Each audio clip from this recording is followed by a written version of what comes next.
Thanks for being with us here on MSN. Dan and side that didn't have an opportunity to hear, Wolf. Give me the breakdown quickly of TCU before Neal Brown steps to the podium. Yeah, absolutely. They got the dual threat quarterback. They got running back by committee, just like Texas did. Not as big running backs, but again, Max Dugan, he is the leading rusher and passer. And again, on defense, they're good on defense, but they're not as good as they normally have been. A little bit of a change there. Again, is they're allowing 4.4 yards per carry in the rush, which is about 8th in the Big 12. So it's a good thing for the Mountaineers, who struggled a bit in the rushing game against Texas. So let's get that rushing game back on track again, Danny. Yeah. No doubt. Neal Brown stepping to the podium here in just a moment to take a look back at Texas and then ahead at TCU. 3-3, both teams in this division. Wolf, I mean, not to speculate on what coach is going to say, but you've been in that head coaching chair. How do you address, your Tuesday presser after a tough one on Saturday? Do you just have to take that rearview mirror off the windshield so you don't look back at all and just only look forward, or do you have to kind of focus in on a little bit more to say, hey, we cannot under any circumstances do this, that, or the other thing again? That's that fine line that I certainly don't envy a head coach in this situation, as to how you have those teachable moments, but at the same time not dwell on them. It's tough, Daddy, but you have to understand is that you have to be the same in and out, wins and victories, or wins and losses,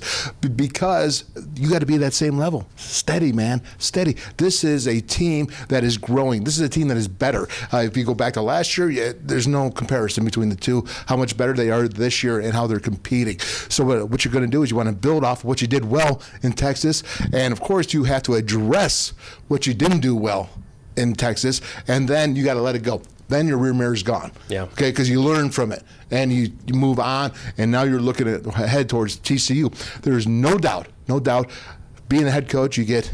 You got to take the heat when it's bad, and you always take the glory when it's good. So it evens out, especially if you're a winning program. Yeah, and that's something that Neal did before he even walked off the field entirely.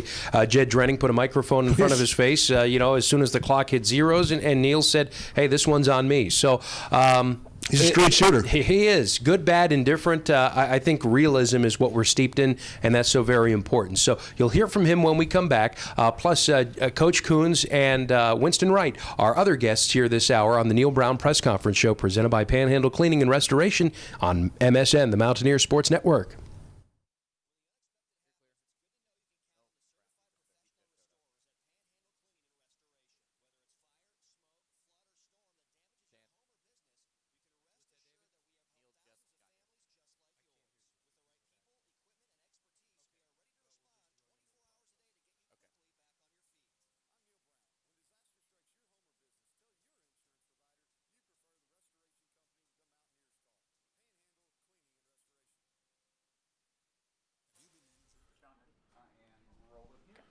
Y'all ready?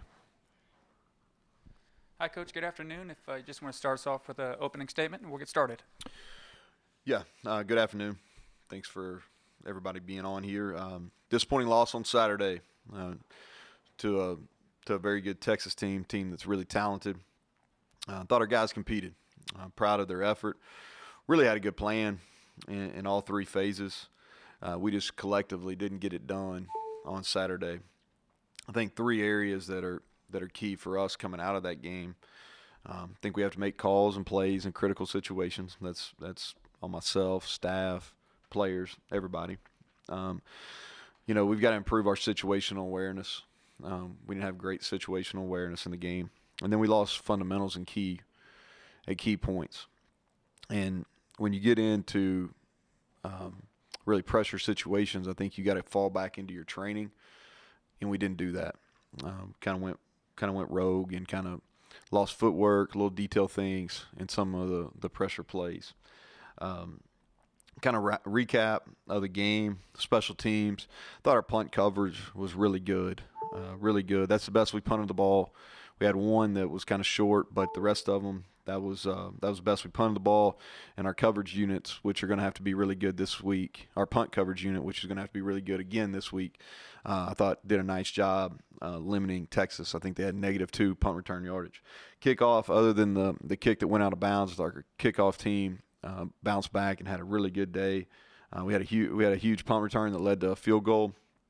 And then we made 2 field goals, and I thought our field goal block team continues to affect kicks. Texas has a really good kicker, and they missed a kick right before half, and I thought we really were able to get some pressure there and affected that. Defensively, the negatives, we allowed too many rushing yards, and I thought they really controlled the line of scrimmage on Saturday. We didn't have any takeaways, several explosive pass plays down the field. They didn't take advantage of a couple other ones they could have had. Positive 17 points, had a lot of pass breakups, and we found a way to get off the field. I think overall, defensively, it wasn't one of our better performances. We didn't get home as much as we usually do, or we would like to. We didn't create as many negative plays. I think Texas was probably a little off as well, which helped us. But I thought we played okay. We didn't play poorly by any means. 17 points, we'll take that, and you got to win with 17 points. But I think we can play better defensively. Offensively, the 2 obvious negatives are red zone. And really what the red zone came down to is 2 fourth down plays. And our lack of rushing on Saturday really hurt us. Letting not being 100% was a factor there. But really, I thought that Texas's interior guys, and that really wasn't the case. We really went in knowing that they were big in interior, but our inside guys had played well up until this point. And we really tried to keep Osai out of the game as much as we could. And we did limit him. I thought we protected him well, but their interior D-line really were dominant in the game. The positives, we controlled the clock. Really efficient in the pass game, especially in the second half. Had several explosive plays, didn't turn the ball over. But at the end of the day, offensively, just not enough points. And we've got to play better in critical situations. So disappointing. We made a lot of progress over the last year.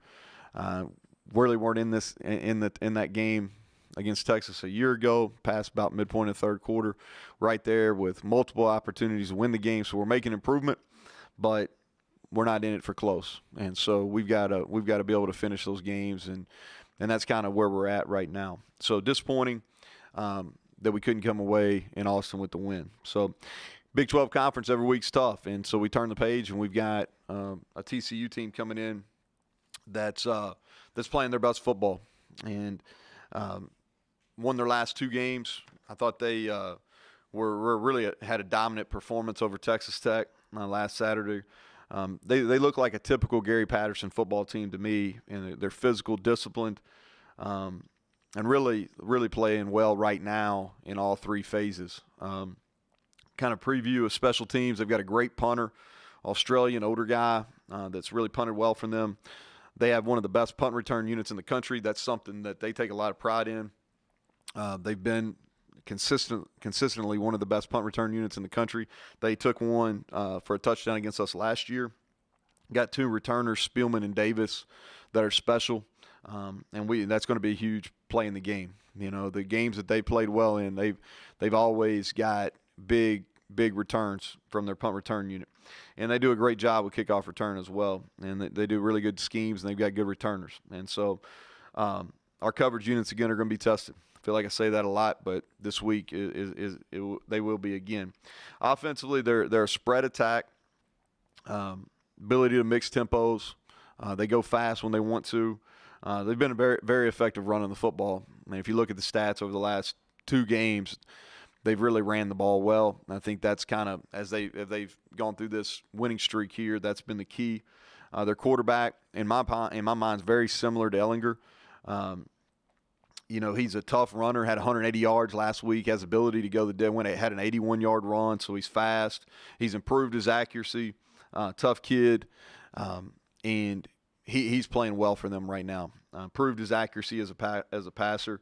They've got a running back by committee, some heavily recruited kids in that room. They get a bunch of guys carries, and then receiver they've got good speed. They've got the Barber kid that they get the ball to a lot of different ways, and he can make people miss. And he played well at the end of last year, and he's continued to be their leading receiver. And they've got a couple other guys that can really go. Defensively, if you look at longevity, I think Gary's done it at an extremely high level for a long time. And I'm not sure anybody in the last 20 years has played defense better than TCU. If you look at it, the whole package. And so that's a credit to him. It's always a challenge going against him. They're playing their best ball of the year. They have 2 safeties that are great players.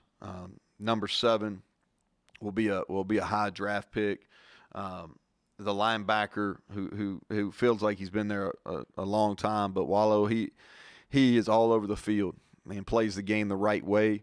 Physical, does a good job of reading and reacting. Their 2 defensive ends are young, but are legitimate pass rushers, and they got great first steps, great ball get off. And they give you nothing easy. That's the thing about when you play against TCU, you know what the deal is going to be. There's going to be no easy plays, no easy runs, no easy completions. And so this is a huge game for us. We're excited about getting back here at Mountaineer Field and getting back in front of our home fans. Hope we had a good crowd. The weather's going to be outstanding on Saturday, so it should be a good day. With that, I'll take questions. First up is Greg Hunter. So, Neal, your lack of run production Saturday, you guys have been pretty good at that all year, but Saturday obviously was a struggle. Was it Letty's injury or the Texas just overpower you guys up front, or a combination of both? Combination of both, Greg. It was. We had more one-on-one losses. And let's start this. Letty wasn't 100%. Got hurt on the first play of the game on a play where he was actually on the perimeter blocking, and he wasn't the same. We're hoping we're going to take care of him this week. We're hopeful that he'll play. We won't know till later in the week. I know somebody will ask that. We won't know till later in the week. But he was not at full speed. And then the 2 other issues in the run game were, number 1, they played really well. And they were dominant at times interior wise. I thought they used their hands. And we lost a lot of one-on-one blocks there. Second issue is where issues on our own. We had some miscommunication, some mis-IDs of fronts that on 3 third downs where we just weren't on the same page. Had decent we should have had numbers in the box, and we just didn't get on the right people. So combination of those 3, Letty not being 100%, us losing one-on-ones, especially into 93. He looked like a big time player in that game, and then us not doing a good enough job communicating and IDing.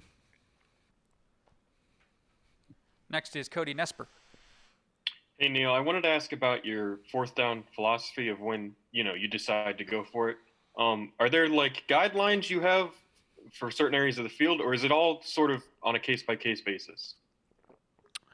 No, I think the overall philosophy is we're going to try to be aggressive, and we felt like we had good plays. And those are plays we practiced for those situations. Some of them we've practiced for multiple weeks.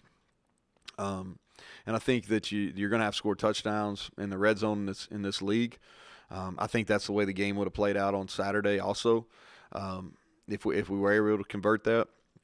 And so that's really the overriding philosophy there.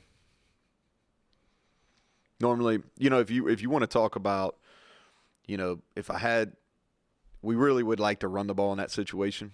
And on at least one of those, we had the first play, we had a pass play that we really felt good about, and would have called that even if we were probably running the ball effectively. It was about a 4th and 1.5 yards, and we had exactly what we wanted on that.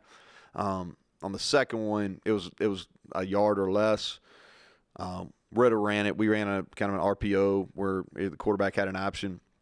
He threw it, which I don't blame him. If we had been maybe running the ball more effectively, we'd have taken that option off. Charles Montgomery. Hey, Coach, so you alluded to Max Duggan and how he is a dual threat, he's a threat running the football. So what do you do to prepare for a quarterback like that he likes to run the ball a lot? Yeah, he does. They've asked him to carry more of that as the year's gone on too. And so what you do is you've got to prepare for quarterback run game, whether it's designed runs where they're calling it, whether it's within the pass game where he pulls the ball down and scramble. You got to put yourself in those situations in practice.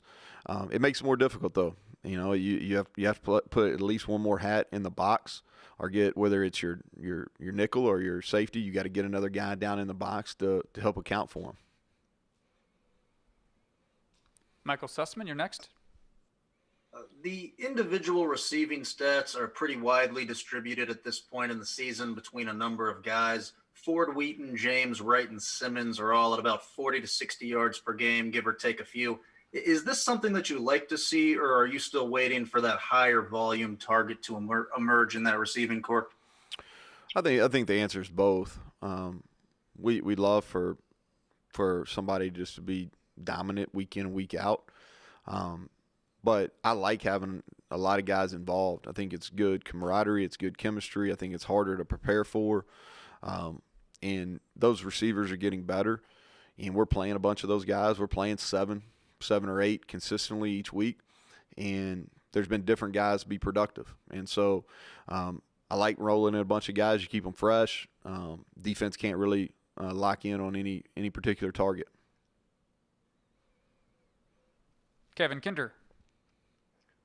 Following up on the quarterback run game, Neal, he did a really good job against Sam Ehlinger.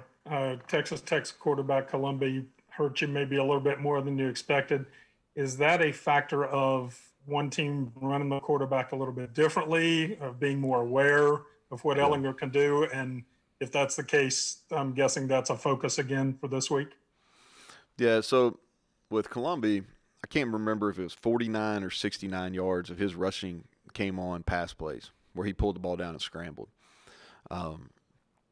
And we just didn't do a good enough job in that game. If you remember, Tony went out early. We were a little off with our linebacker play. Some of that was we were dropping too deep and our eyes weren't in the right spots. And so Columbia really hurt us in scrambles on pass plays. Ehlinger had a couple runs. To me, you're looking at run efficiency. And, Ehlinger had some really efficient runs on third downs. And so maybe he didn't have the big long runs, or his rushing totals weren't real high, but he was still efficient and effective. But it's hard. It is. There's a reason why, people have running quarterbacks. There's a reason why that guys with running quarterbacks usually are rushing totals are a little higher, because it's harder. It really is. It's harder to defend. We'll go to Mike Kazaza. Neal, how are you? Good, Mike. How are you? I have two for you in the red zone. I'll ask one. I'll come back in the second one if that's all right. But can you clarify a little bit the mechanics of you and Jared? Because Jared's kind of danced around a little bit. I shouldn't say that. It's not as clear as it could have been. Maybe I didn't follow up, but I just heard different variations on television for who takes over when and how that's distributed. Yeah, we really work together. He definitely calls some of the plays. I call some of them. We bounce back and forth. I got the final say. Any of the bad ones, you can blame me. But no, for the most part, I call them, and then he definitely has some say in some situational football. We'll talk about it during while the defense is out there. Sometimes I'll say, hey, it's kind of what I'm thinking. Have this ready, or hey, have a drive starter ready. Or, hey, I want to go tempo, you just take it. So it's really it's kind of back and forth. And really everybody in the offensive staff room has say in what we're doing. But he definitely does. He calls some of the plays. Sometimes it's situational, sometimes it's not. It's really not, and I'm not avoiding the question, it's really not where at a certain point he takes over, or a certain, it's not really that. It's kind of, hey, we get in this game, I want you to kind of think this is what I want you to really focus on. So when we get, hey, this situation, you call it. Or if you got to play, hey, do you have something you like? Okay, hey, call it. That's the way it goes. It's really not a super, scientific deal. All right, so, the ball goes from the 22 to the 19. He doesn't take over the play calling then. I get you. No. And then in the red zone, terrific up until Saturday. And it looks like you tried darn near everything with calls and formations and ideas. And I don't know, I was satisfied with what you put out there and just – unlucky at sometimes. It's it's such a small margin for error. It really is. Here's the thing: sometimes you call bad plays and they work. Sometimes you call good plays and they don't work. Jared called the play that we had Winston scotch free, and it's hard to get somebody that wide open. And so it was really good play design. It's a good time he wanted to call it. It was a good time to call it, and we had a good play. We just didn't make it, right? If you look at that the first time we went for it on fourth down the red zone, we had Mike wide open. It's hard to get somebody that way. You know what I mean? And then there was other times, where guys make a play. We missed a block right at the point of contact on our touchdown, and Letty runs through the guy. So it really is. It's just a small margin for error. We were close. Like the sack we took after the touchdown got overturned, Winston's touchdown got overturned. We did. Our guard put his eyes down. I mean, it was split second, and so things happen so fast and such a small margin for error. I think as a coach, you always got to kind of go back and really critically analyze with the plays you're putting your guys in position to execute. We definitely do that. I thought we had some good ones, and if I had to do it over again, there's a couple that I would do differently. And that's probably the case every game, honestly. Okay, we'll go to Chris Anderson.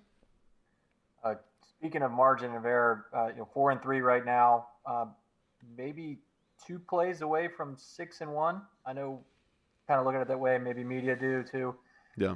First, do coaches look at it that way? Do they discuss it among themselves? Do you speak about that with your team? And 2, when I say something like that, what does that make you think of where your team sits right now? Well, no, I don't get into hypotheticals. I don't really, and that's just really kind of how my mind works. Somebody asked me last week about recruiting, about somebody, and I'm like, man, soon as that recruiting decision's made, I just kind of move on. I don't mean that bad for the prospective student athlete, or I just kind of move on.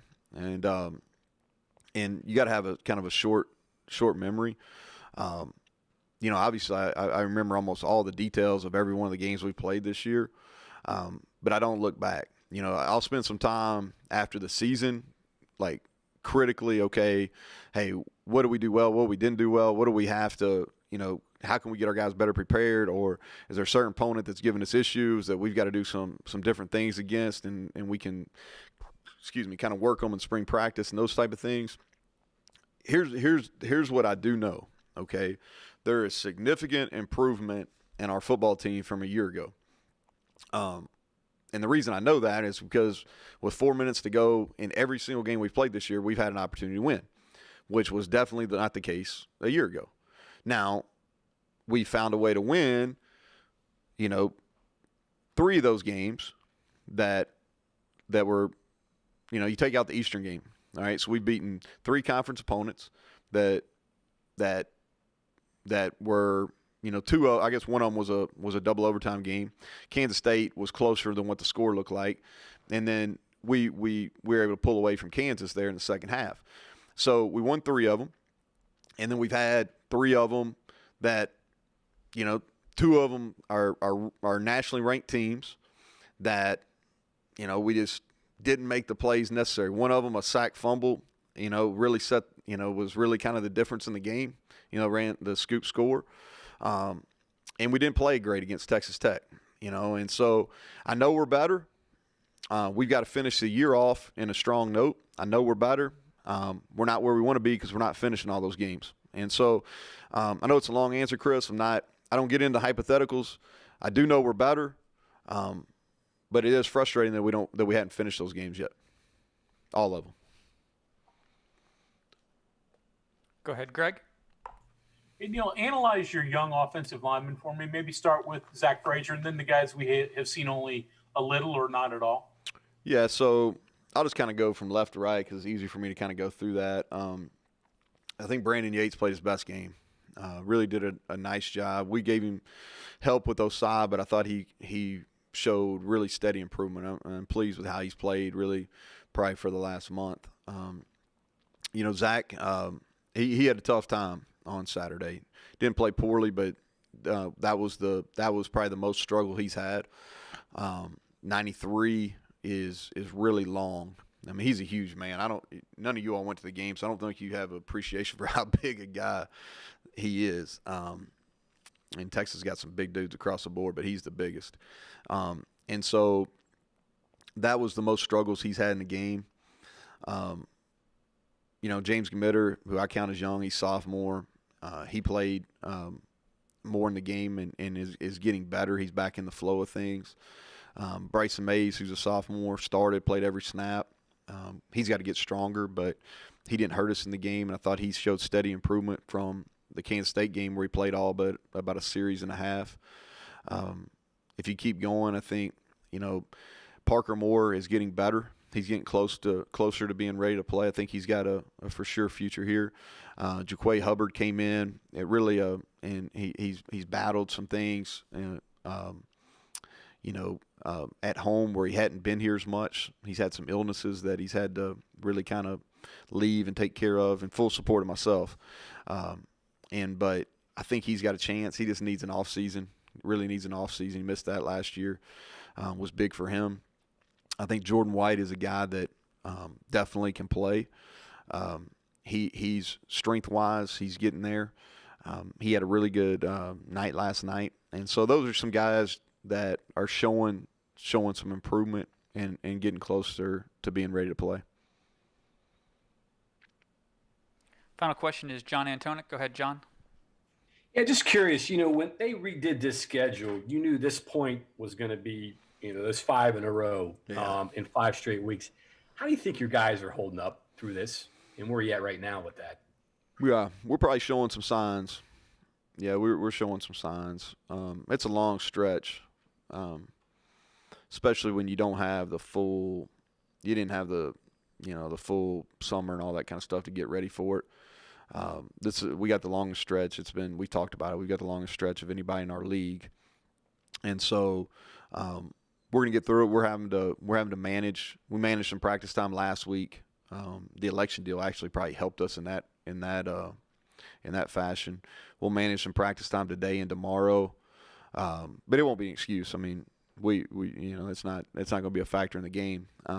But we got some guys, because we're you can look at our roster, we're really young, and so we got some guys that are going through this kind of grind for the first time, and it's wearing on them a little bit, and we're going to have to adjust some things to take care of them.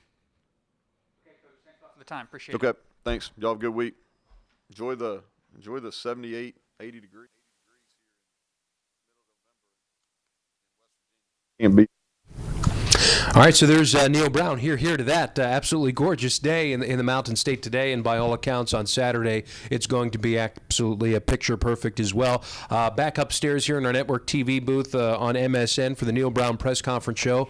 Dan Zang, really Dale Wolfley, glad to have you along. Let's just get everybody up to speed if you're jumping in midway through. I guess the big news item is that Letty Brown will be evaluated later in the week. He was banged up blocking on the perimeter early in the game against Texas, and that was part and parcel as to why West Virginia did not go ahead and run the football on the 4th and shorts, at least on the second one, which was about 4th and 3/4 of a yard. So I want to pass that news item along to you. But as we bring in Jeff Koonz now, West Virginia's middle linebacker coach, also special teams coordinator. Coach Neal mentioned something here that I think it gives everybody and everything a bunch of perspective. He was asked a question essentially, and I believe it was Chris Anderson who asked him this question. I apologize if I'm not attributing properly, but nevertheless, West Virginia's sitting here, Coach, at 4-3. They could be 6-1 and essentially 2 plays away from that. And while Coach doesn't necessarily look in the rearview mirror or second guess, he did mention that there is significant improvement in this team because with 4 minutes to go, in every single game, West Virginia has been in a position to win the games. While it's frustrating that we have not closed out 3 of these games, but in 4 minutes to play, in every single game, we have been in position to make the tides turn our way, and I guess that's the appropriate place to be when you are in the ascent that we are in, considering everything in full context. Is that the tone and the tenor inside your meeting room and inside the locker room, just to echo what Coach Brown said? I don't think there's any question, when you're in those situations and you do, like you said, have a chance to win the game with 4 minutes remaining in all those games, and And we've won some games that could have went the other way in the same regard. You know, we always talk about, I know in the linebacker room and then obviously in special teams as well, is making a difference in being game changers, changing the outcome of the game within our responsibility. And the thing that we talked about in the linebacker room, even coming out of the Texas Tech game and moving forward, was we don't know where that one play is going to be. We have no idea. And at the end of the day, a quote that I heard years ago was, the play doesn't really care who makes it, meaning this. We got to continue to do our job, and that play is going to present itself at some point in the game. Maybe in the last 4 minutes, maybe it's a play in the second quarter that changes the outcome of a game. And I think that's the thing that we got to continue to work on as we do our climb, is that just stay consistent on how we're preparing, how we're playing the game, and try to do our job on every single snap. And that play, when it presents itself, we'll be in a position to make it and change the outcome of the game for a positive. Yeah, hey, Coach, let's talk about that linebacker room. And, of course, obviously you got to start with Tony Fields coming in.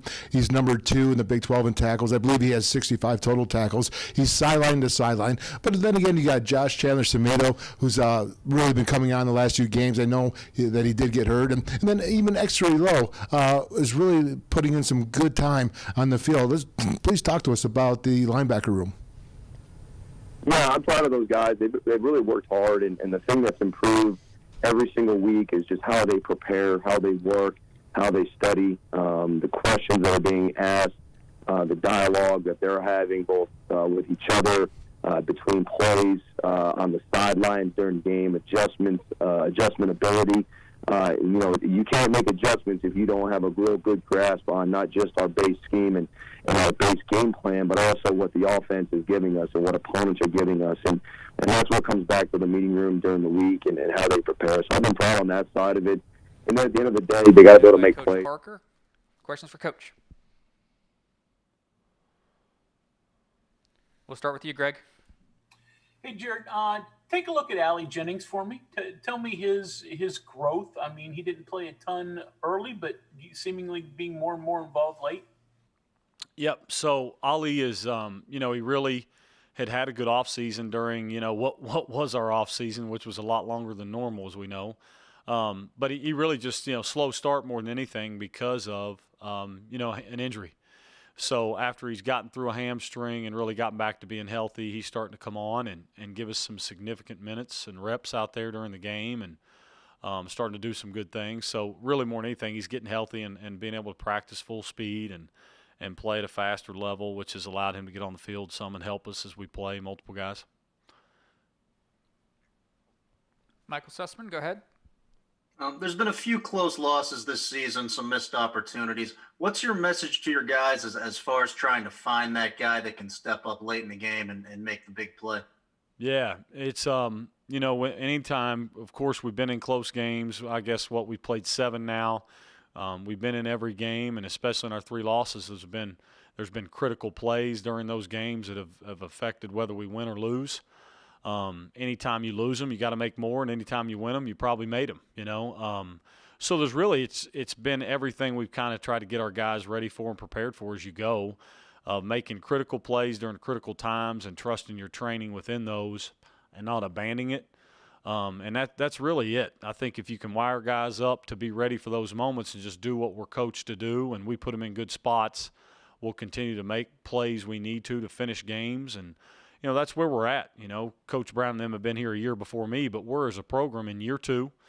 Last year there was times where we really showed promise and then kind of fell short on some things and maybe weren't in some games. And whereas now in this year we've been in every football game, we're competing at a high level, and you're talking about fourth quarter football games that Coach Brown's talked about the entire year. And certainly we missed some chances to be even better at that, and we've got to pick ourselves up and be ready for it this week because we're expecting another one this week. Cody Nesper. Hey, Jared. I asked Neal this, but what's kind of the philosophy for when to go for it on 4th down? Do you have like a sort of guidelines based on field position or time of the game or anything, or is it all on a kind of case-by-case basis? Yeah, I know it's a good question, Cody. I think there's like all the science and the analytics behind it, Cody. That tell you what to do, and of course then it's feel, and I think That was the biggest thing, like case by case of where we were at, when to go and when not to. Of course, when you get them, they're great calls. And when you don't, you're going to get scrutinized or discuss it. I think more than anything, like you could go down a litany of things, Cody, like how many timeouts you have left, right? How the game has went, where we're at point total wise, how many are we down, just so on and so forth. Can you get back down there? How do you feel about that? How, like for us, I think a big piece of it was, to be fair, like how were we? We hadn't been very successful on 3rd and short and 4th and short earlier in the game, which buys some mental real estate, to be fair, So I think it was kind of at that point where you're making decisions based on how you've done in previous plays within that game, how the game's gone, the flow, all those things factor into it of a go, no go, and you agree as a staff and make solid decisions and see where it takes you. That's an honest answer. Charles Montgomery. Hey, Coach. So Neal Brown talked about this on Saturday following the game, but Isaiah Esdale's performance, he really stepped up, had kind of a breakout game. What have you seen from him in practice and throughout the weeks in his preparation? Yeah, no, proud of Esdale, and I think more than anything, not to give a cliche answer, but it really is this. He hadn't really started the year the way that he would want to. Every one of our guys play, and they earn that right to play through how they practice, their practice habits, and their ability to make plays and play with great effort. So really big compliments to Esdale for being able to stay the course. We've thrown him and playing him at different positions, inside, outside, and all over the place, and he's embraced it. He's really changed his practice habits and improved his practice habits, practiced really hard. Kind of had a no-nonsense mentality about it, and that approach has led him just to being involved, and then he gets a chance to really rotate in and got an opportunity and really started and boosted us and made 3 contested catches within the game, which is something we spent a lot of energy and time on. And he really did a great job with those things and stepped up in a big way. And I think it's just being prepared when your number's called to make plays and not worry about maybe how it hadn't have went earlier in the year. And he was ready for his moments. Mike Kizaza. Hey, Jared, how are you? Good, how are you? I'm great, thanks. Neal said that Letty is, I guess I didn't put a word on it. Sounds questionable. You'll know later on. But do you feel good enough with Alec to bump him up to soak up extra carries?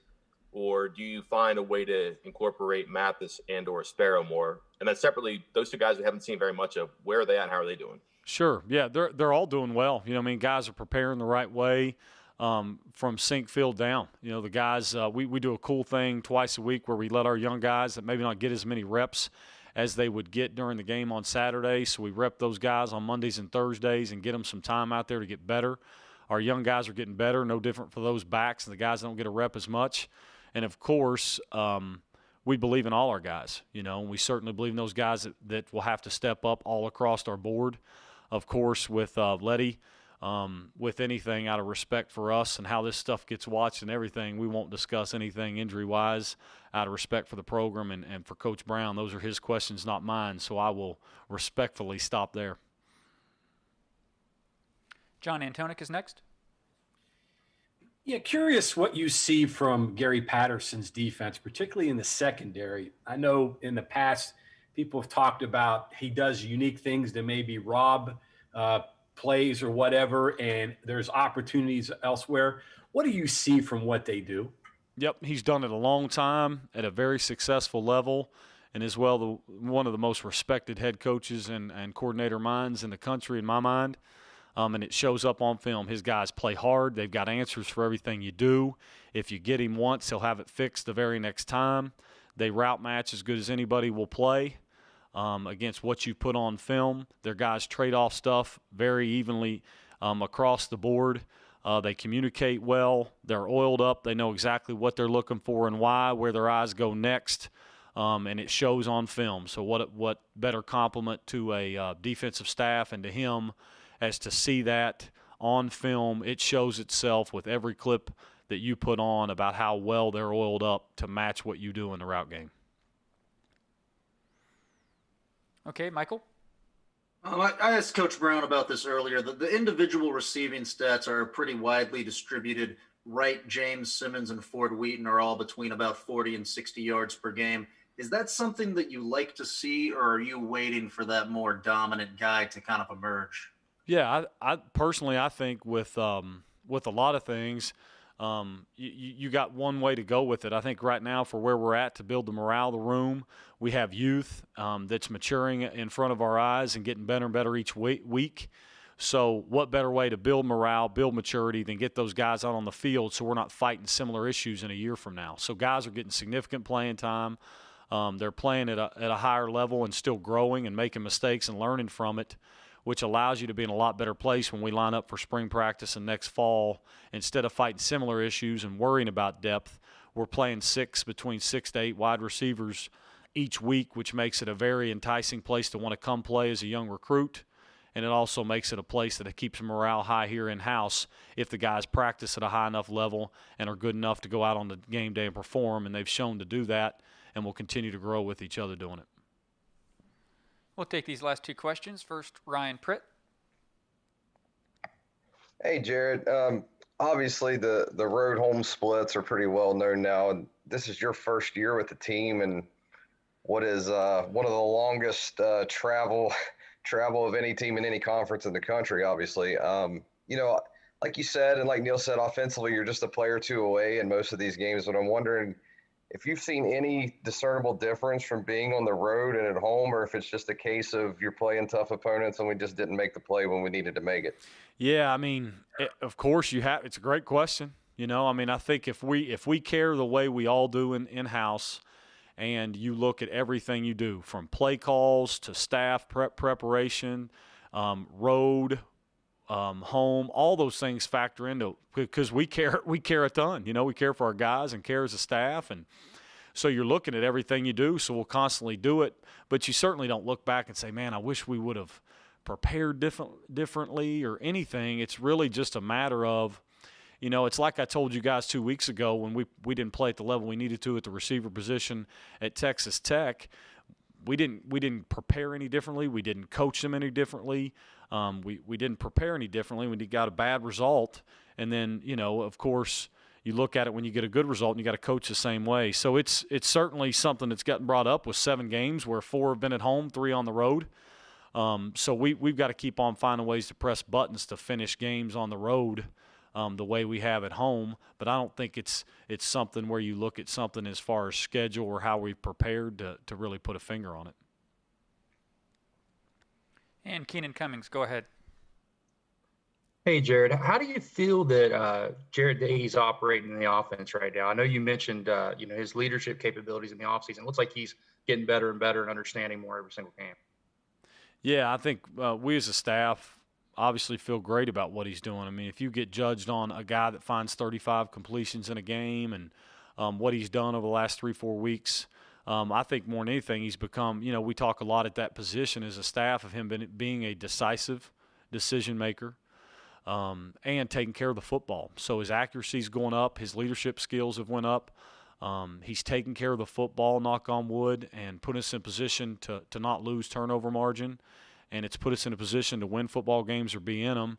So we're very happy with where he's at. And like everyone at every position, we're going to push him even more to get better and be even better than what we've been so we can finish games and keep on climbing this ladder. Coach, thank you very much. Thank you all.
Okay, everyone, we're joined now by Coach Lesley.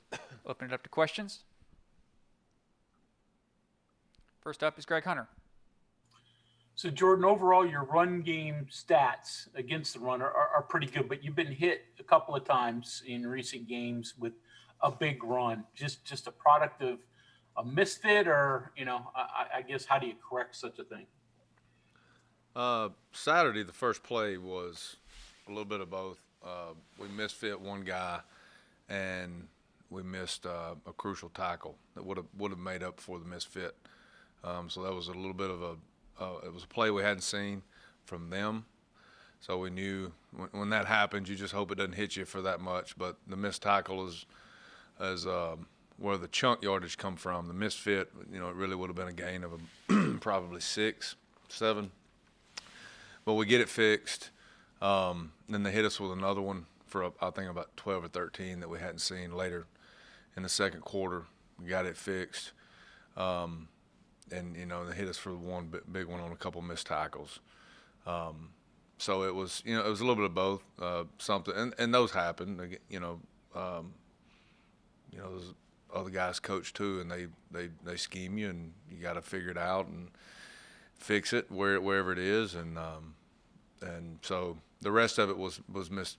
I think we had 107 yards or 97 in the run game after contact. So something we hadn't done in a while, missed tackles. Cody Nesper. Hey, Jordan. Neal kind of likened Max Duggan to Sam Ehlinger just in terms of, what they can do.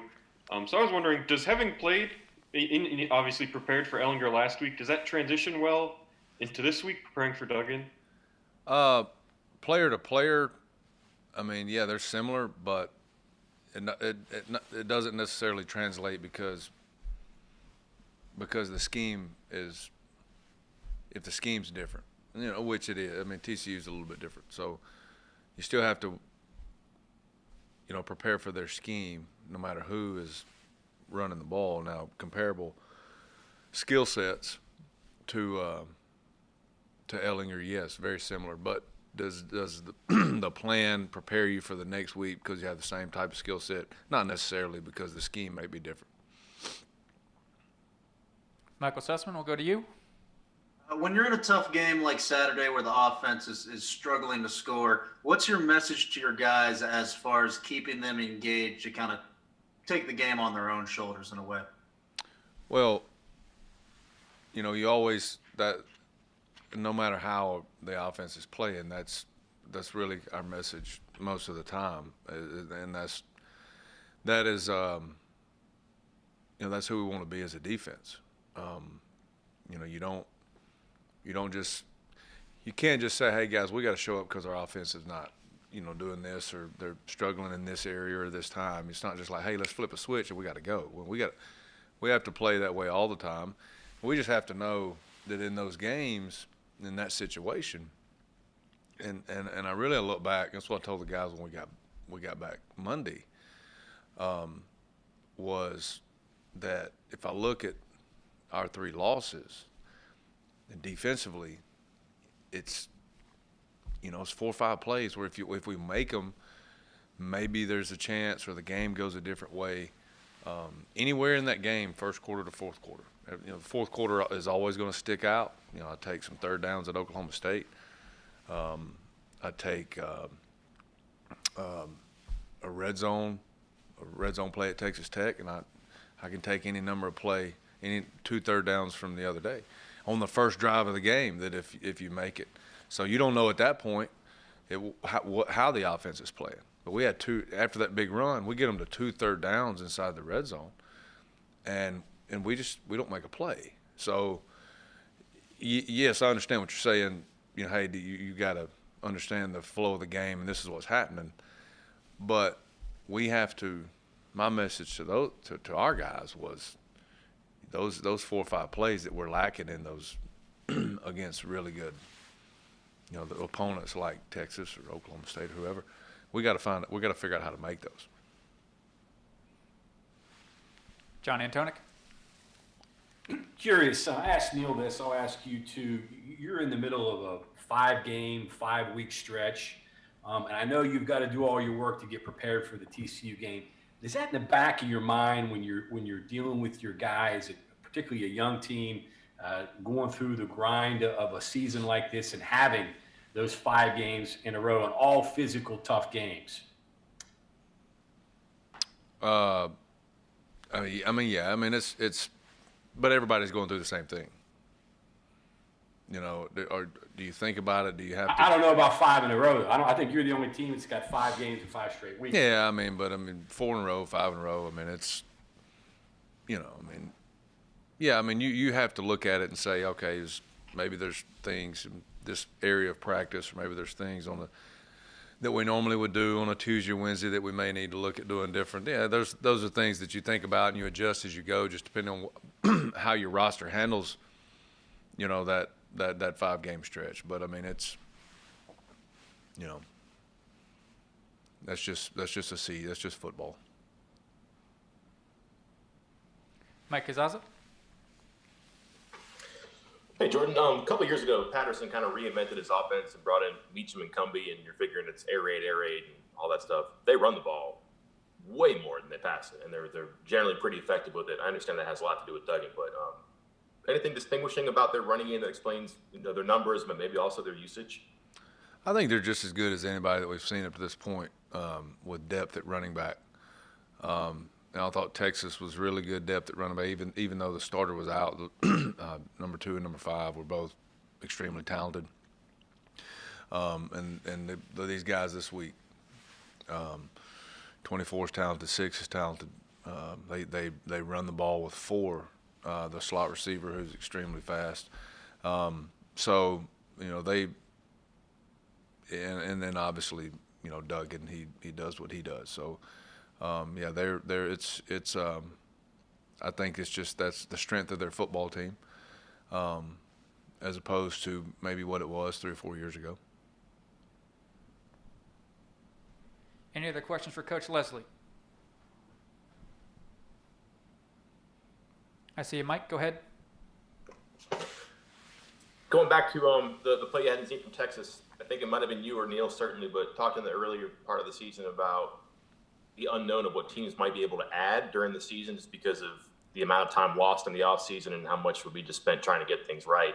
As you're starting to see some teams play 4 or 5 games against conference teams, are you seeing anybody add more stuff, or is that TBD still? As far as you talking about scheme-wise? Talking about adding to their current schemes? Yeah, I think the idea was that you would use your practice time to polish what you had that was really good rather than take time to put something new in. And I just don't know. It's the first time anybody's really acknowledged that. Yeah, I mean, Texas had 2 quarterback runs. I'm sorry. Let me say that again. They had 2 gap scheme runs, power counter, 1 to the running back, and then 1 to Ellinger that we have not seen them do. That was new. Now those are subtle changes throughout the week. I think probably anybody does. Kansas State had 1 we hadn't seen. Kansas, I think, had 3. I think everybody probably has that ability in their basic offense, or it's just moving pieces no matter how you do it. So variations of they either have that ability in their base offense, or they're having the variation with it. And then, football is pretty copycat anyway. So you see a lot of things that guys in a calendar year, there's usually some type of formation or play that's, kind of flavor of that year that you see redundantly throughout the year that may be dressed up a number of different ways. And, everybody kind of, piggybacks off each other a little bit sometimes, or at least that's what it looks like on film. So, but you see variations. We'll see something Saturday that we haven't seen. John?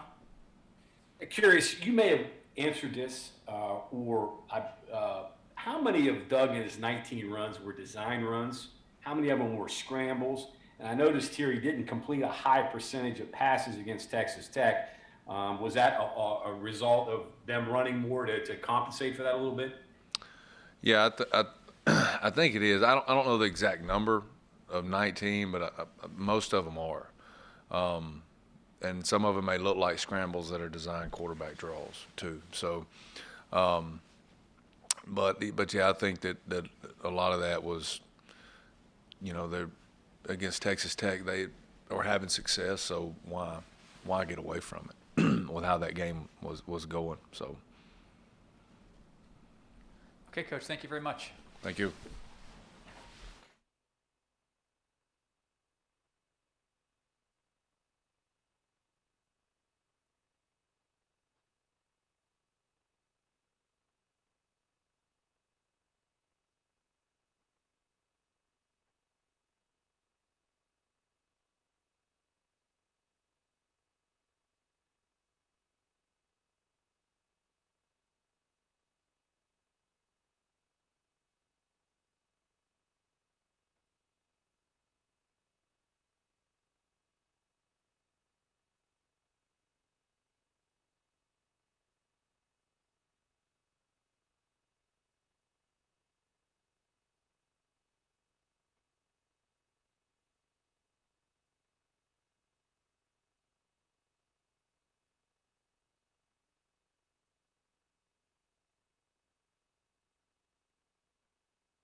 This is the right term.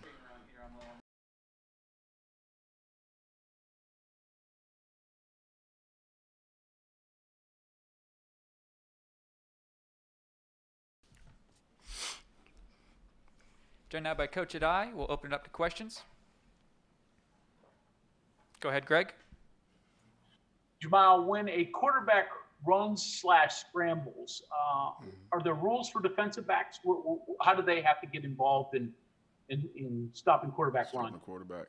Yeah, it's, obviously the run-wise, we want to make sure that we close from depth once the ball is declared across the line of scrimmage, and that just means rallying to the football. Obviously, if you're in man coverage, you've got man eyes, so it may take you a little bit longer than if you're in zone coverage. In zone coverage, we like to tell our guys we play zone coverage, you play zone eyes, meaning that you've got active eyes between what routes you're getting and the quarterback and what he's doing, right? And so in zone coverages, you give yourself maybe just a little bit more time, or I should say you take away the amount of time in terms of reaction to the quarterback run game.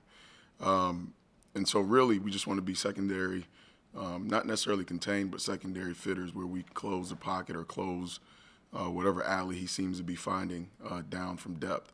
In terms of the pass game, we got to make sure that we plaster, and that just means winning the second play. We've got to make sure we get our eyes on that receiver and track him wherever he goes. A lot of times, college football, pro football, you see guys, they cover the first play perfectly. I talked about this, I think, even last week. And then and the second play comes back to bite them. And that's really disheartening because you've done a good job initially and then give up the big one. So it's going to be on us to work through the whistle and try to contain them, which nobody seemed to be able to do. John Antonic. The mobile quarterback seems to be a theme that we've talked about each week with the quarterbacks that we're facing. It looks like statistically when he struggles a little bit passing, then they run. I think he completed less than 50% of his passes against Texas Tech, and he ran it 19 times. And there was another game earlier in the year when he ran it 17 times. Is that what you're seeing on tape? Yeah. I mean, I think they like to utilize him in what he's made to do regardless. I think whether they're running the ball efficiently or not, I think he is a factor in their run game. And he's elite at it. I mean, I think you can see a few clips where he's taking the ball 60-plus yards vertically down the middle of the field on really good defenses. And so, hats off to them for understanding that he has the ability to hurt defenses there and utilizing them in that way. But he's also able to make the throws. I think he's really poised within the pocket and not necessarily afraid of what's coming at him. And anytime you've got a quarterback that handles himself in that way, it definitely adds a little bit of added pressure on the back end because you got to be really elite in coverage. He's got his eyes down the field at all times, and the kid's a good football player. Good football player. Greg? Jamal, how much do you pick Jaleel's mind for what NFL guys do? And can you incorporate NFL schemes into college as much just because it's, can be a different game? Yeah, not very much. I think more times than not, when we talk, we want to get away from the game. It's almost refreshing to just talk about family and so on and so forth. There's been times where maybe I've asked, hey, what were y'all playing on this play or whatnot, but never really gotten into it at depth. I think there is some carryover in certain spots. The pro game seems to be coming a little bit to what we're doing here, and so that's where the carryover is probably closer now than it had been in the past. But no, to answer your question, we had not necessarily went back and forth in that way. Back to you, John. Curious, this is just a general question. How do you think you guys have done this year defensively at taking away what the other team wants to do, maybe imposing your will? Do you think you've done that pretty well this year overall? I'd like to think so. I think every team that we've played has been elite in some form or fashion in a certain spot. And so obviously as a defense, we want to take away what they do, as you just said, best and make them beat us, maybe using another avenue. And, this year, starting from really game one all the way on through, I think we've been able to do that in spots. Anytime there's elite players that you're facing, you lend yourself to maybe giving up a player or two. So I can't say that it's been 100%, but for what we set out week to week to stop, I think it'd be accurate to say that we've been able to meet the benchmark for the most part. Go ahead, John. And curious, I know you're studying Gary Patterson's offense, right? But he's done a lot of innovative things on the other side on the defensive end. Has there been occasions when you've studied some of the things that he's done in the secondary, the way they cover, the way they take away things, and incorporate it in what you do? You know what? Not necessarily have I studied them. I will say this: I've always looked at them as a really elite unit. I think they're really well coached. I think if you watch them, you can see that they're aggressive. And they get after you. And so anytime we're watching teams, obviously we play obviously the same teams, you see them week in and week out basis, and they're always a bunch that seems like they've got it together and really attack the football when it's in the air. And you respect that as a coach. Regardless if it's competition or not, you do respect good football, and I think their defensive back end plays good football. Go ahead, Greg.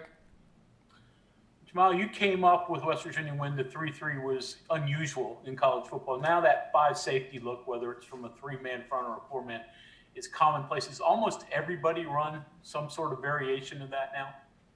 Yeah, credit Jeff Castile. He was before his time, right?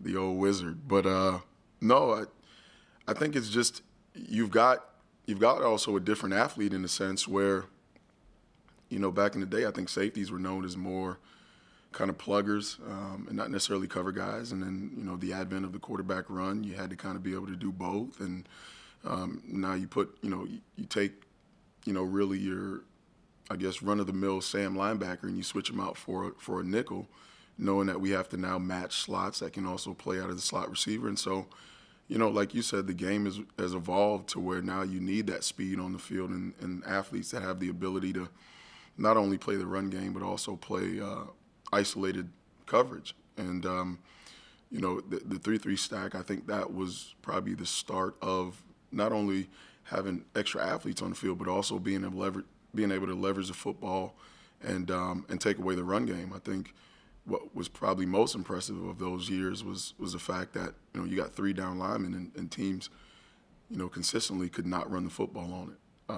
And there's something to be said about that. Now that I'm in the role that I'm at, I'd like to pick his brain as to how the hell we were doing that. But, again, I think that the game has changed to where, yeah, you're absolutely correct. There's more speed and more athletes on the field, and you kind of need that these days. Kevin Kinder. Would like to played in this defense as that extra safety? Seems like that would really fit your talent. You know what? I think the odd stack did the trick. You stand in the middle of the field, no rules, and just go hit people. I don't know that that's legal these days, but whatever. Any other questions for Coach Adai?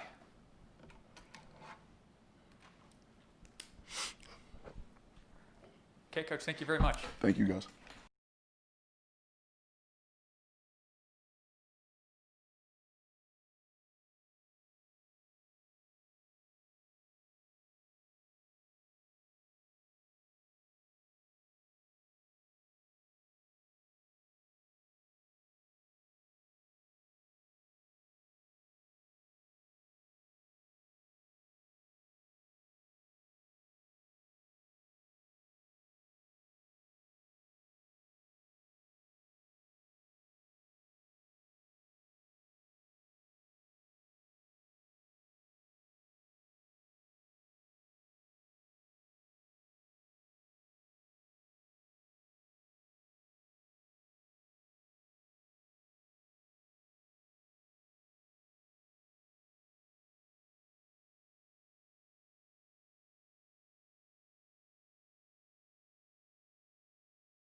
We're joined now by wide receiver Ollie Jennings.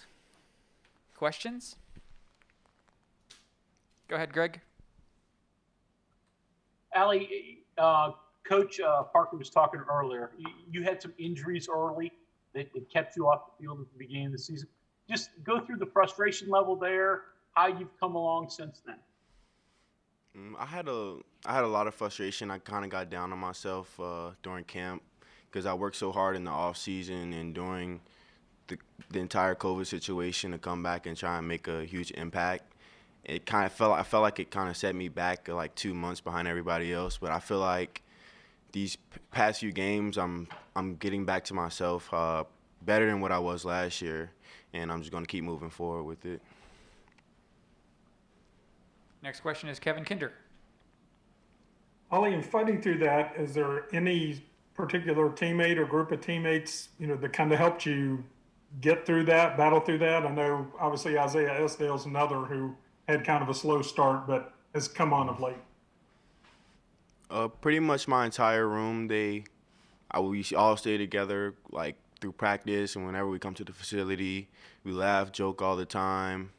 They just try to keep me positive, telling me everything's gonna be fine when I come back. And when I came back, they accepted me with open arms, and we got rolling. Greg Hunter. All right, straightforward question. Interference or no interference on the last play?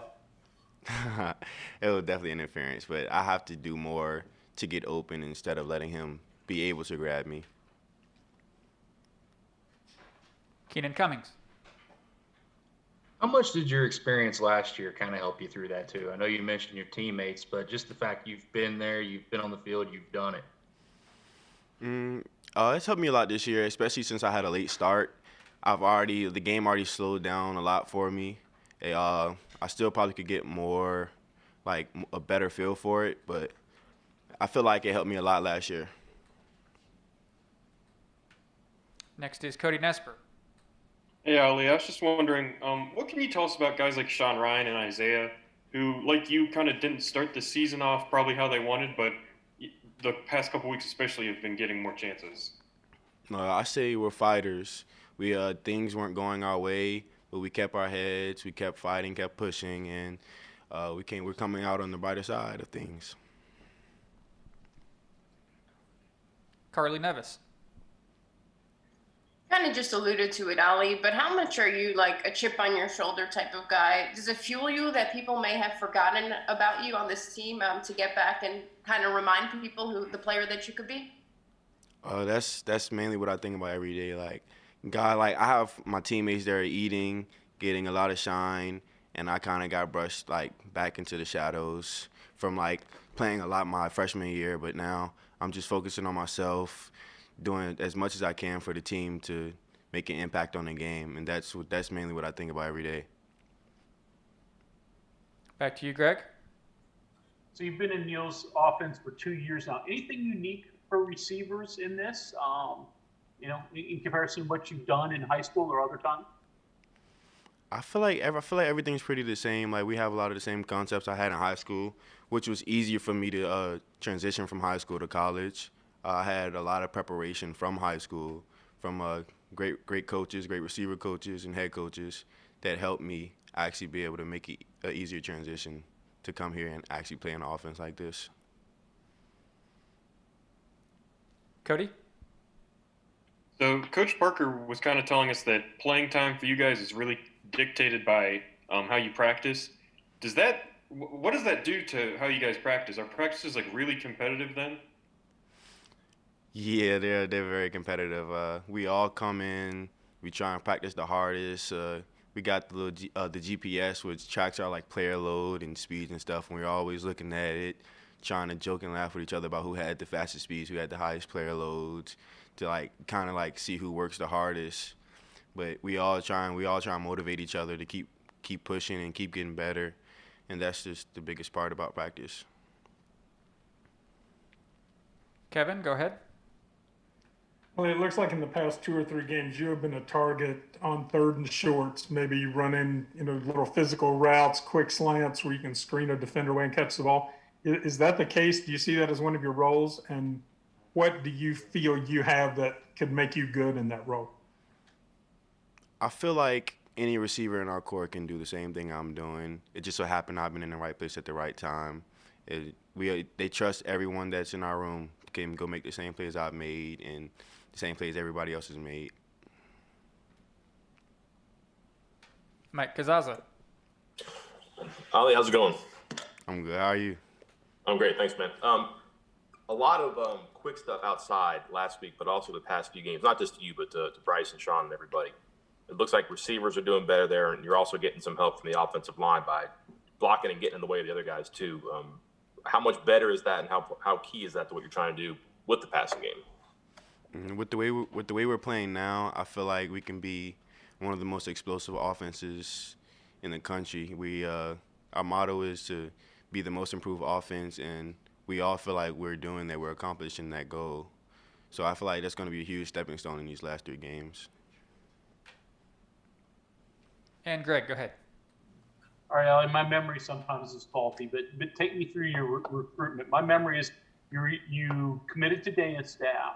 Mm-hmm. Then when they hired Neal, or at least in the transition, you were like, I don't know, I'm gonna wait and see what happens, and then Neal comes and re-recruits you. So is that right? And then walk me through. What was your decision? Why'd you end up sticking with your original choice?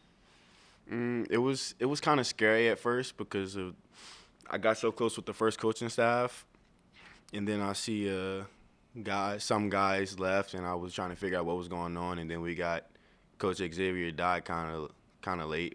It was like a little bit of uncertainty, but the more I talked to Coach Brown and a few of the coaching staff that he hired earlier, I got more comfortable with them, and the recruiting class that I came in with, we were always talking. We had our group chat, and all of us felt like we were fine with the school. Any final questions for Ali? Ali, appreciate the time. Thank you very much. Thank you.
Don't get it confused that he's from East Fairmont now. Is that good, buddy? Yep. Okay. Joined now by Zach Frazier. Questions for Zach?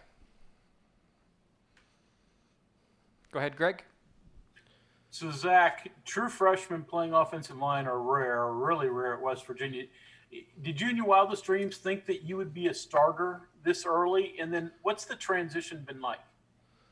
I mean, it was my goal coming in, but, even in camp, I didn't know if it was going to happen. And, I just got an opportunity, and I kind of, went with it. John Antonic. Did being around Darius and Dante maybe help you feel like, yeah, I can handle this and I can play as a freshman? Did that help maybe a little bit? I mean, yeah, they definitely gave me a lot of confidence going through camp.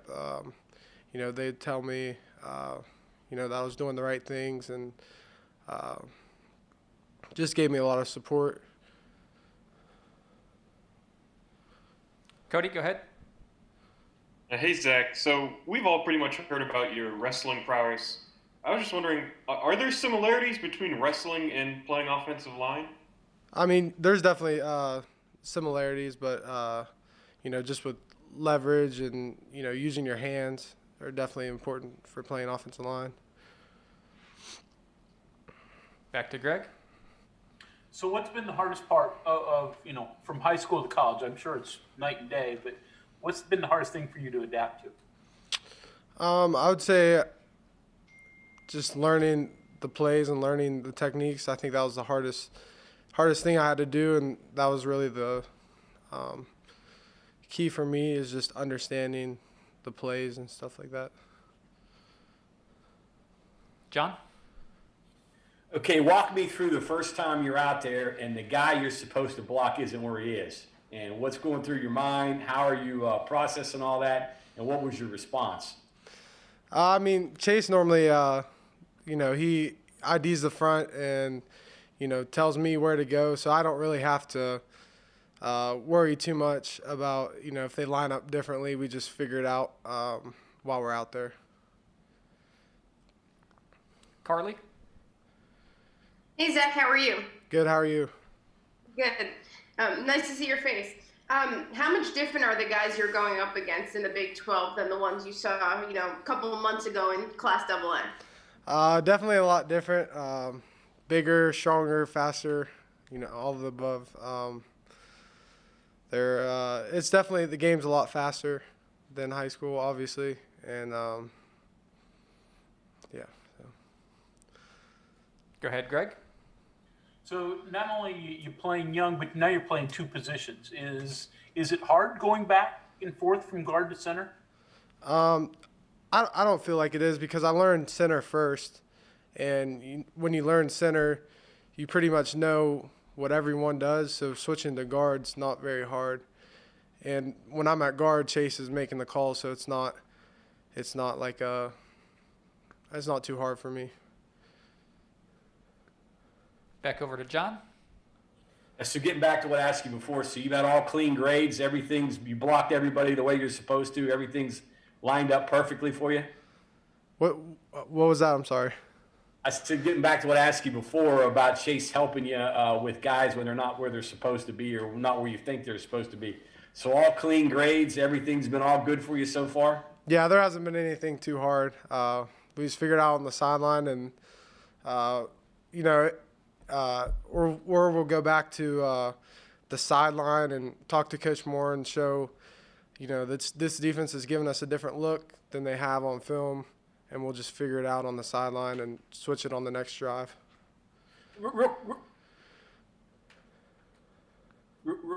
Where does this knowledge come from? I know Neal mentioned that you seem to be more advanced than most freshmen.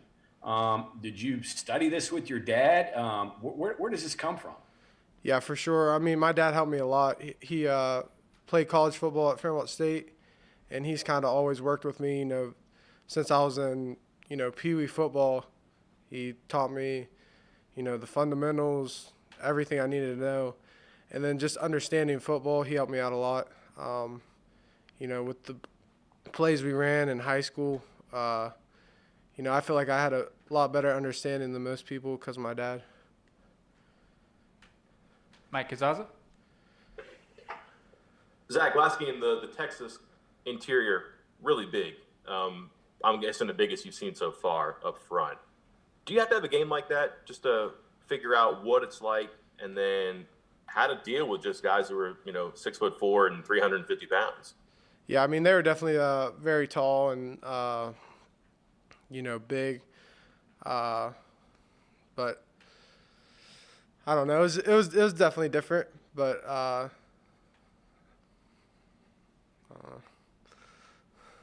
Okay, we'll go to Cody. So, Zach, I asked Chase this a couple weeks ago, but for snapping, how do you practice snapping, and how much do you have to practice snapping? Yeah, we practice snapping before every practice. We probably get like 30, 40 snaps in before every practice, and then in practice we'll switch back and forth. Like I'll go to center some, so just so I'm getting a little bit of center reps. Just in case Chase ever does get hurt, I didn't get any reps in practice, so that's. Joe Percato, go ahead.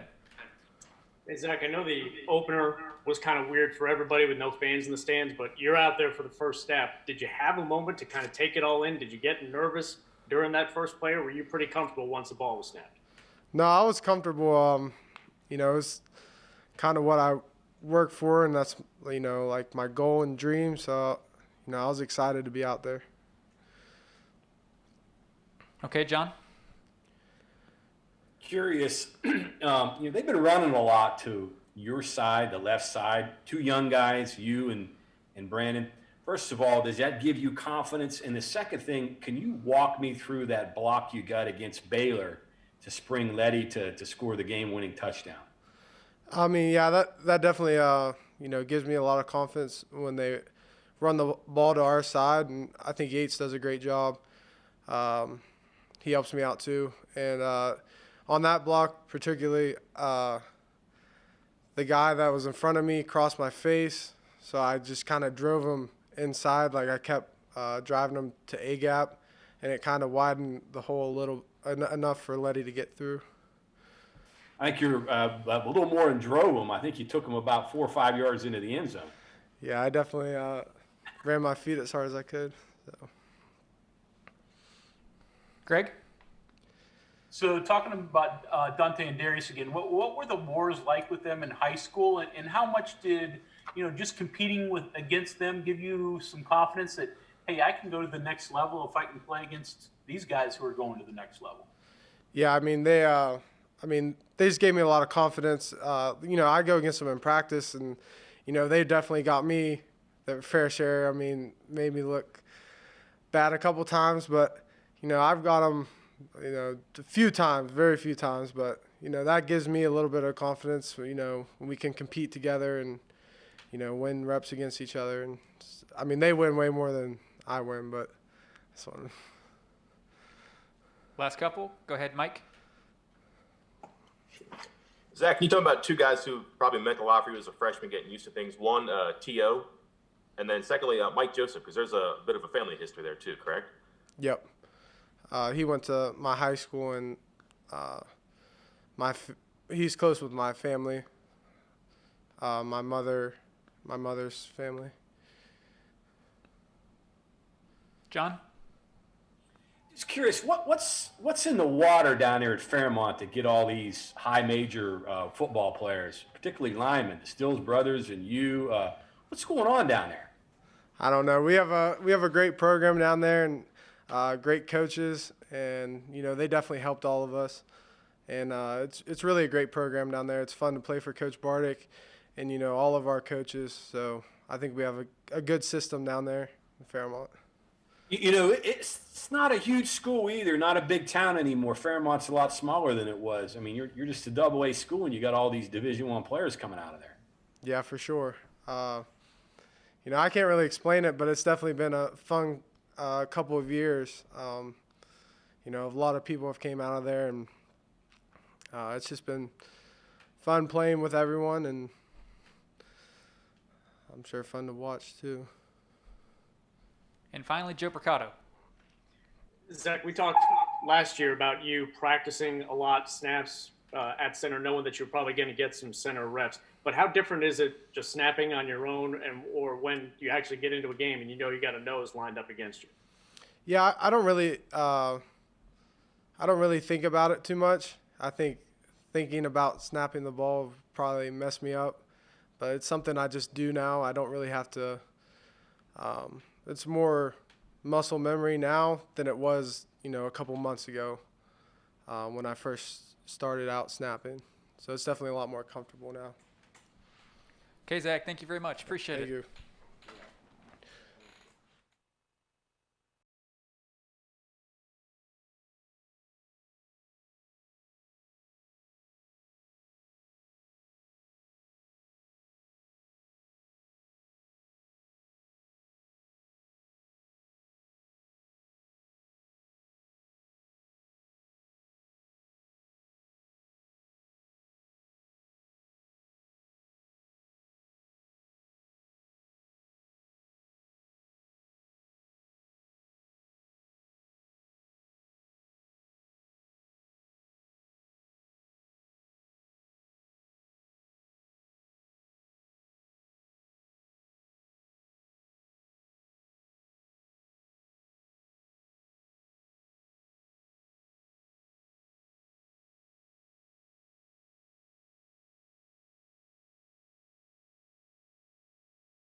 Our final player this afternoon is Darius Stills. We'll open it up to questions.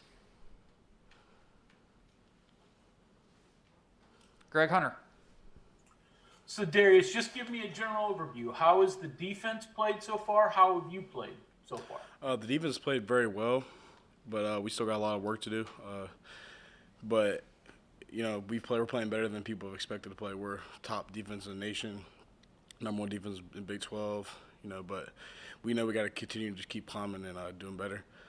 Me individually, still got a lot of work to do, but you know, I'm playing better. They're scheming off me and Dante a lot, so it's kind of difficult at times to make plays, but other guys are making plays, so that's all that matters. So just, yeah, we're doing pretty good. John Antonik. Hey, Darius, we just had Zach Frazier on here, and I just wanted to get some of your thoughts on Zach. Seems like you guys got him ready to play football, but he was just on here with us doing interviews, and it sounded like he was just taking the SAT or something, man. Talk about Zach a little bit. He's very advanced for being a freshman. I knew that my senior high school when he came in and started benching 315 like it was nothing. So I knew he was going to be special then. He's came up here and produced very well. He's starting now, so that kind of tells it for itself. But Zach's he's a great young man. He's still a freshman. People think because he's so good, he's not a freshman. Like you just said, he was very nervous if he was talking. But one of his first and many times talking to you guys. But just him overall is very advanced, very mature for his age, and he's going to continue to grow and going to be a great player. And real quick, Darius, what's up with the water down there in Fairmont, getting all these Division I football players out of there? What's going on down there? I honestly have no idea, man. That's something I gotta know too. But Fairmont, we're producing a lot of athletes, you know. But we all come in with a chip on our shoulder, regardless if it's basketball, football, golf, or honestly anything. But just Fairmont, we preach excellence, and it's happening. So I'm excited. Kevin Kinder. Darius, what can you do and what do you do when you get held?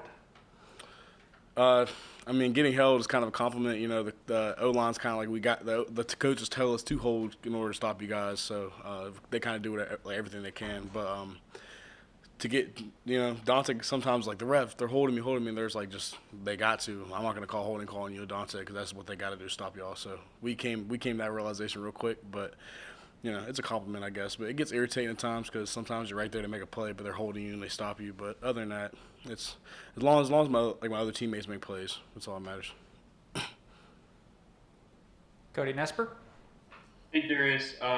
Coach Lesley talks a lot about playing with effort, and he says that's a lot of what your guys' success comes from.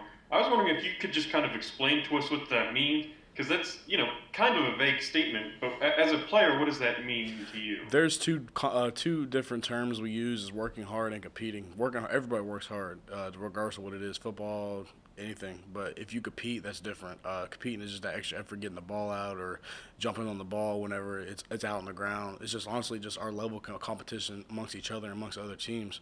And coaches preach that too because, like I said, everybody works hard, but not everybody competes, and that's what separates us from, well, not just us, but just separates the men from the boys, basically.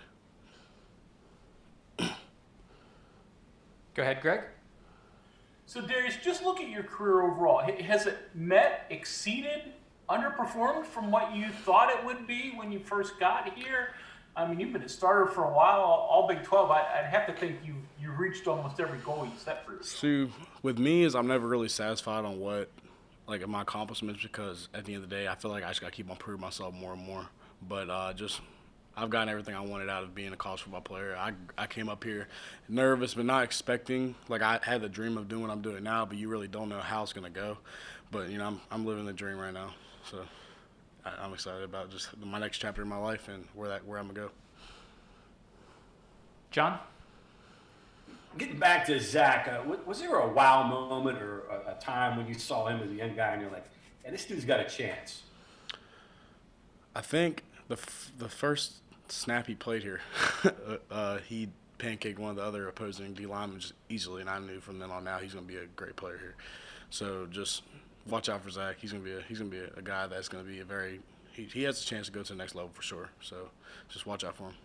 Was there anything in high school or when he was younger that you were like, did you keep an eye on him then, or was it something where he's just totally blown up and emerged quickly? Yeah, whenever, my junior high school at the time, because he was in 8th grade at the time, and we knew, we got this big guy coming up, Zach Frazier, and I used to watch the middle school games, and he was just bully kids like it was nobody's business. So I knew from then on out he's going to be good.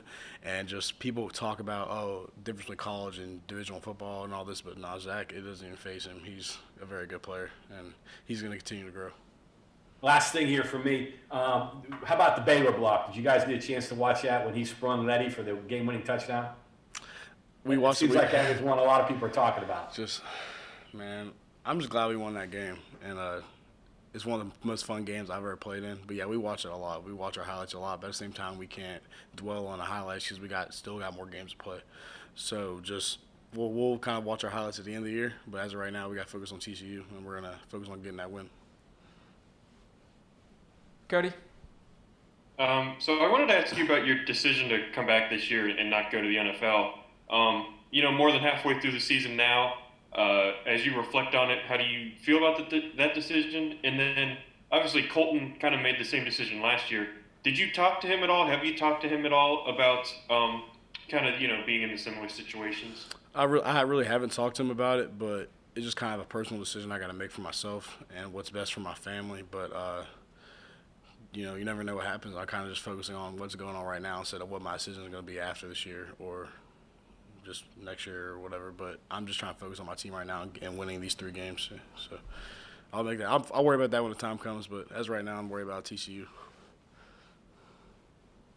And back to Greg. So who gets more excited, your mom or you or Dante during the game? And Dante had talked about being able to hear your mom when there weren't any fans around. Could you pick out what she was saying, what she was screaming? Honestly, my mom gets very excited because she loves us and she lives football through us because, she's my mom. But yeah, we can hear what she's saying, but we can't really hear exactly what she's saying. I can just hear her voice, and it's either come on, get in there, or just you got to do better. So we know we got to do better whenever we hear our mom shout for us. So that's how it's always been. Go ahead, Kevin. Following up on that, what kind of player would your mom have been? Oh, she was just like me, for sure. Because she's got that attitude, and I get my attitude from her. So she's that stubborn attitude that nobody can stop her unless it's herself. So she'd be just like me as a football player for sure. She'd try to rip somebody's head off. Any final questions for Darius?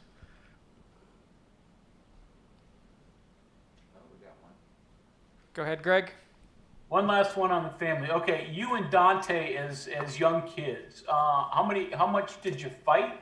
Was there a board game moment where you guys just went at it because somebody's cheating, or can you give us any stories? Really, we didn't really fight that much, but we'd argue. I remember one time we was wrestling in the living room. And I threw Dante into the wall and made a huge gaping hole in the wall. And but it really wasn't. We don't really fight that much because we know that we're not supposed to. And our mom would get really mad if she saw us fighting. She don't care about arguing that much because that's what siblings do. But you don't ever put your hands on your brother or anything like that. But I remember fighting one time. Came home from 8th grade. I was 8th grade at the time. I was very upset. Just had a bad day. And Dante just kept on talking, and we got to a fight. And my mom came from outside and started beating Dante both up. So Dante, yes, that's the last time we fought for sure.